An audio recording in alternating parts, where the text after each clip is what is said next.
Programang ito ay rated SPG. Striktong patnubay at gabay ng magulang ang kailangan. Maaaring may masiselang tema, lengguwahe, karahasan, sexual, horror o droga na hindi angkop sa mga bata.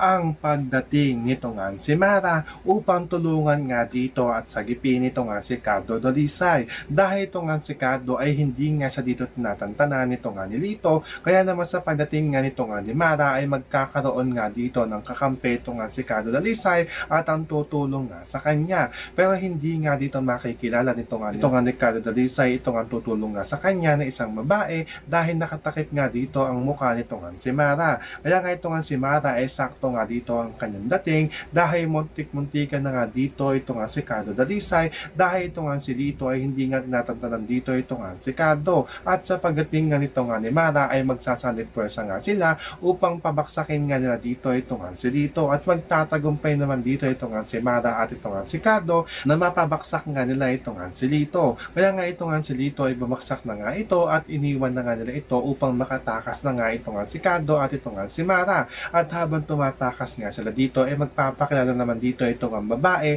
na tumulong nga dito nga kay Cardo Dalisay na ito nga si Mara. Kaya nagulat nga dito ito nga si Cardo nang malaman nga niya na ito nga si Mara ang tumulong nga sa kanya. So pakakaabangan natin dito ang biglaang pagdating ito nga ni Mara at tulungan nga ito nga si Cardo Dalisay. Yan ang ating mga pakakatutukan at pakakaabangan dito nga lang sa FPJs ang Probinsyano.